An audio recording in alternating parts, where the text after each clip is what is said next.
Women leave National Convention ready to build a better future. Detroit: buttons, t-shirts and posters are often the parting gifts of national conventions. But the takeaways from the Women's Convention in Detroit that concluded Sunday were intangible and much more important. Consider running for office. Help get out the vote. Fight voter suppression. Speak out in your community. Stand up for women's voices in your workplace. Those are just a few of the tasks being considered by the 4,000-plus women who attended the three-day gathering. As the final program on Sunday asked in its title, "Where do we go from here?" It's a question that evokes mixed reactions. More, Flying While Black, Women's March co-founder, others share American Airlines tales. More, Maxine Waters' tough words fire up Women's Convention. Pam Akerstrom of Minneapolis said Saturday that she found the road ahead inspiring yet depressing at the same time. The women's movement is doing an amazing job, according to Akerstrom. But there is so much work to be done. I feel like I was really naive about social progress. I thought it was a slow, steady march, she said. To have it stop in its tracks and be thrown backwards, it's been gut-wrenching. Christy Stanford of Detroit, on the other hand, felt ready to shift into high gear with her goals. Listening to everyone speak and uplift everyone else, it really moved me to get more involved in running for something, said Stanford as she contemplated pursuing a local government seat. The event was the first convention organized by the Women's March, the grassroots movement born from concerns about how Donald Trump's presidency could negatively impact women, and a roster of minorities groups. There were many highlights for the thousands of women, and a smattering of men, who represented a diversity of races, ethnicities, age demographics, sexual orientations and physical abilities. There was the super-energizing speech on Saturday by U.S. Representative Maxine Waters of California, who led the enthusiastic crowd inside Hall D at Cobo Center in a Impeach 45 chant. There also was a newsmaking appearance Friday by Rose McGowan.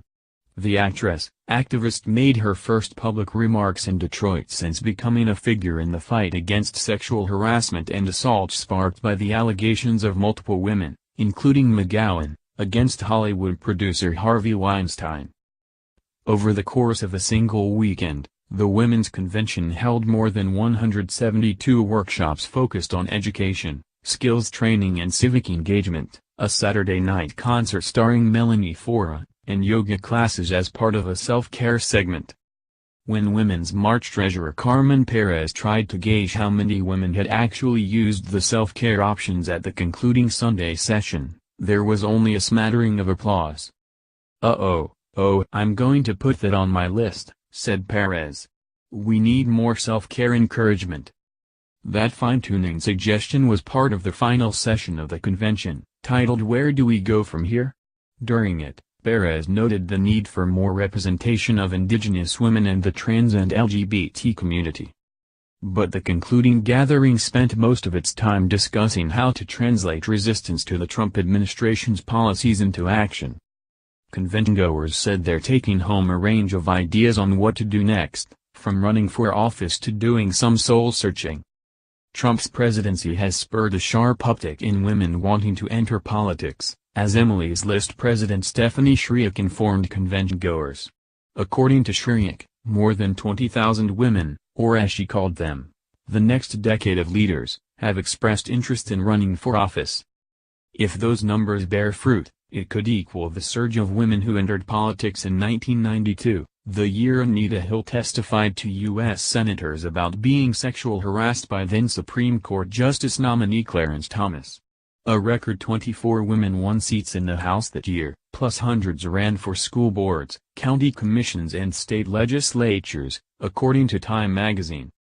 Practical political advice on topics like organizing rapid response rallies was part of the convention. So was self-examination. A confronting white womanhood panel turned out to be one of the most popular and talked about workshops. Akerstrom said she came to Detroit to explore the meaning of her privilege, a topic addressed in the panel. I think it's my obligation to learn more about it, and I didn't understand that until recently, said Akerstrom. I've been given the luxury but I don't want to take the luxury. The panel had the difficult agenda of confronting the reality that, for centuries, violence was committed in the name of white women. And it encouraged the sharing of personal experiences about how white women benefit from their privilege without even realizing it. It was so popular, a decision was made to repeat the Friday panel on Saturday. It was an incredibly powerful session, said Natalie Grant of San Francisco, who attended the Saturday session. I think challenging some of these assumptions is important. The idea you can look at something you've seen 1,000 times and then can realize it's not that way at all. Grant, whose job involves virtual reality technology, said she is taking many things home from the convention, all detailed in 50 pages of notes she took. She considers her potential for being a voice for women in Silicon Valley a huge responsibility. How can I help shape the narratives?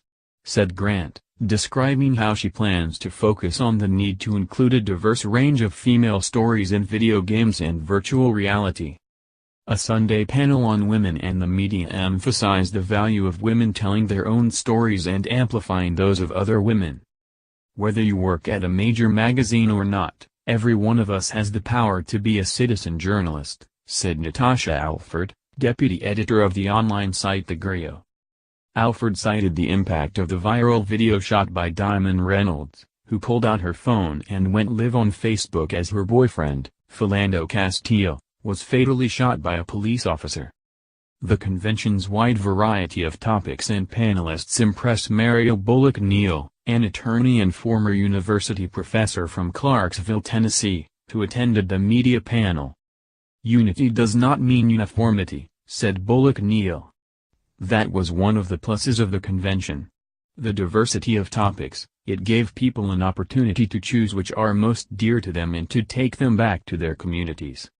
Bullock-Neal feels the Women's March should keep holding activities like the convention to sustain the current momentum.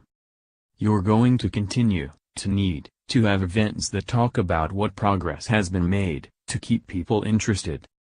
Follow Julie Hines on Twitter, @JulieHines.